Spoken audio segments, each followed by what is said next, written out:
Hey everyone, today I'll take you along with me on the journey that is called my bedtime routine.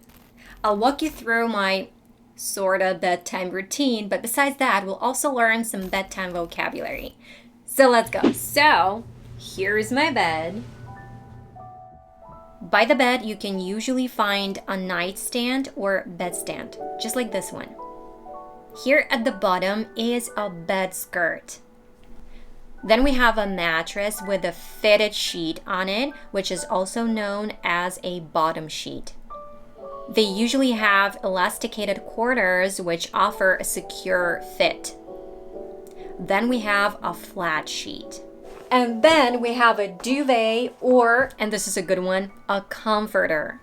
Not an easy one to pronounce, so practice it before going to the store and asking where the comforters are. I asked around and some people say that there is some slight difference between a duvet and a comforter, but you can use either of these words. A blanket, on the other hand, is a thinner cover, like this one. You wouldn't call this a duvet. And this is a duvet cover. And this is an interesting difference between the way Americans sleep and, let's say, Ukrainians, because I'm Ukrainian. They put this flat sheet in between you and a comforter.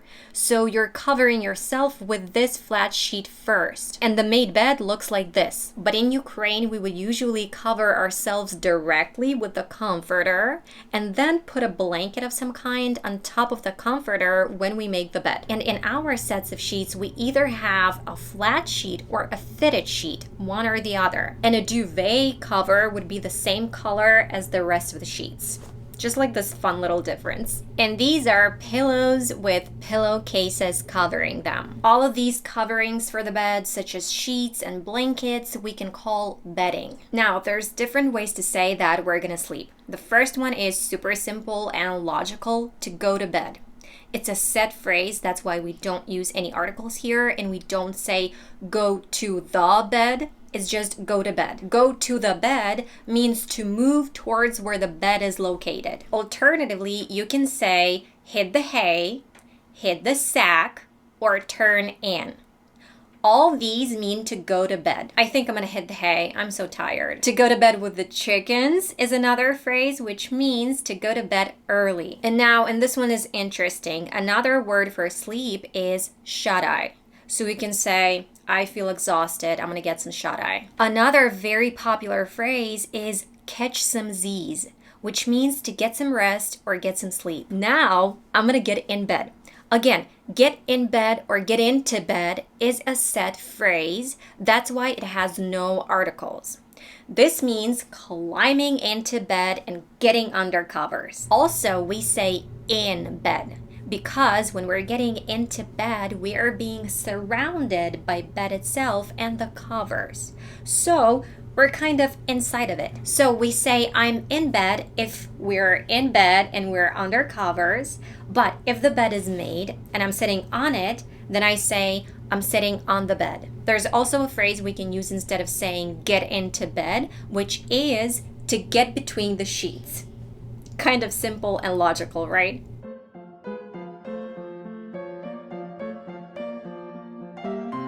So now I'm gonna cover myself.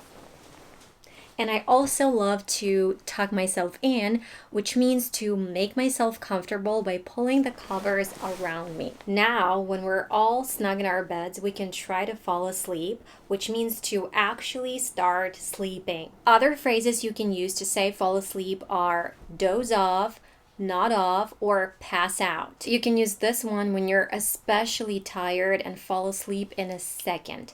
You can also say to go out like a light, which also means to fall asleep really quickly. Or you can drift off to sleep, which means to slowly fall asleep. I very often drift off to sleep during late night conversations with my husband. I also love to take naps, which means to sleep for a short time, usually during the day. But unfortunately, you don't always wake up rested after naps. But if you take a cat nap, on the other hand, that would mean that you took a quick but restful nap. You know who also loves to nap, or more like needs to nap? A night owl.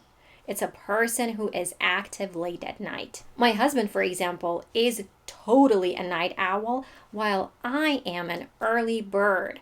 It's a person who wakes up very early in the morning. And I usually never sleep in, and I don't even remember ever oversleeping anything just due to my anxious nature. To oversleep means to sleep longer than normal, and it is usually not intentional. Whereas to sleep in can mean the same thing, but we can also choose to sleep in. So if you say that you overslept, this would mean that you didn't mean to. It just happened. But if you say that you slept in, it can mean that you didn't mean to or that you did it on purpose. So saying, I decided to oversleep wouldn't make any sense, while I decided to sleep in would. To talk about your sleep, when somebody asks you, you can use phrases like to sleep like a baby, to sleep like a rock, or to sleep like a log. These phrases mean to get a very deep sleep, to sleep soundly. If you got so good night's sleep that you look refreshed and attractive in the morning, you can say that you got your beauty sleep. People usually use this phrase when they are being facetious. Or if you didn't get any sleep at all despite trying, you can say, I didn't sleep a wink last night. Before going to bed, you can say good night or sleep tight, which is a wish to sleep well. And finally, I always make my bed in the morning.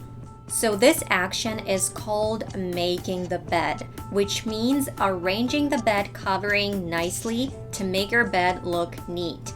Well, I'm not a night owl. I am ready to go to bed and tuck myself in and get my beauty sleep. Plus, I didn't sleep a wink last night. I was about to catch some Z's in the afternoon, but some things came up. So hopefully I'll sleep like a baby tonight and don't sleep in because I have a meeting in the morning. And I hope you guys sleep tight tonight. So how do you guys sleep at night? Do you take naps, or maybe you have trouble dozing off? Or maybe you tend to sleep in? Share with us in the comment section down below.